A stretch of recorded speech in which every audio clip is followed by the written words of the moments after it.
Hello, I'm Maddie of Maddie Harvey Designs. I'm a knitwear designer and knitting teacher based in Edinburgh, and I'm going to be showing you a really quick way to make tassels, which are a great addition to shawls, especially on corners. This is my Winter Lights shawl pattern, and you can see I've got two tassels here that are on each end. It's a triangular shawl and one here on the kind of middle point. So these ones are quite dangly. They've got a little cord attaching them, but you can make them a bit snugger up to the corner. You can just adapt it how you like. So to make a really simple tassel, I'm going to take a coaster here and I'm going to wrap some yarn around. So I'm using 4-ply yarn here, but you could use any yarn that you wanted to. And before I start wrapping it around, I'm going to just cut a little length, which will be for the top of the tassel. And I'll just thread that onto my tapestry needle before I start. So you could use any thickness of yarn to make a tassel. Okay, so this is a bit similar to making a pom-pom, and I'm trying not to stretch it too much.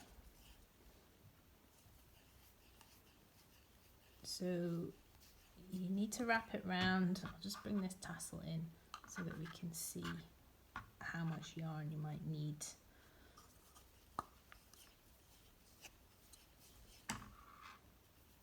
So just keep wrapping until you've got a sizable amount on there that you think feels like a chunky enough tassel. Okay, I'm going to stop there and cut my yarn at the bottom. And then at the top here, I'm going to thread the tapestry needle that I've already threaded up. I'm going to put this underneath all the strands at the top here. And then tie this at the very top in a double knot and bringing all those strands together. I'll just hold it in place so it's nice and secure. And then I am going to go to the opposite end and I'm just going to cut all the ends. And the two ends from my knot can just hang down with those strands. Oh, I've missed one. I've missed a couple. There. Okay. So now I've got like a bundle of yarn tied in the middle. Okay.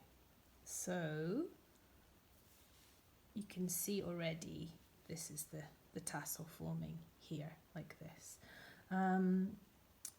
So yeah, if you get those two ends, you could include them in the tassel, or if you want to use them to attach your tassel onto your shawl or whatever you're doing with your tassel, you might want to leave them out actually of this next step.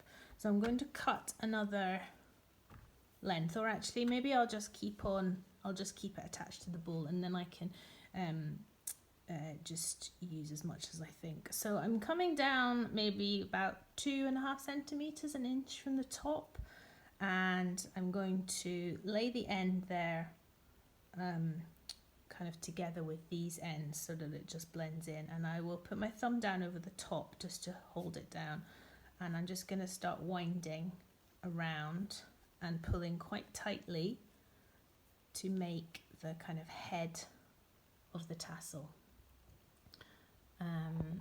So just keep winding around and kind of winding over the tail of this bit that I just laid down in here, and I can already see it's pretty much disappeared.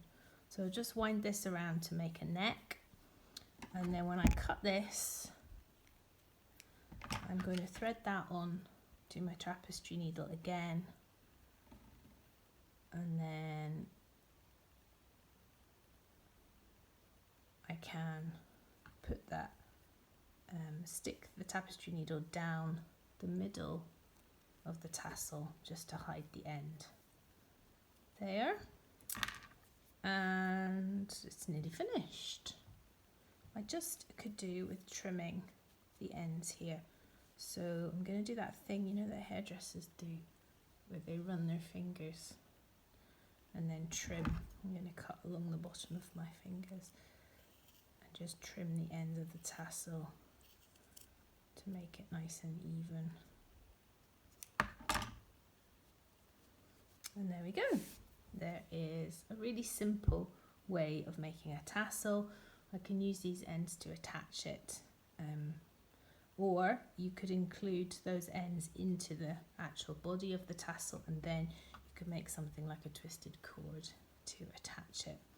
Now these tassels are a wee bit different. These are a little bit fancier and a bit more sturdy, and I'm going to be running an online workshop where we'll make these kind of tassels that are a bit slightly more steps involved, but they're a bit sturdier than this quick and easy one.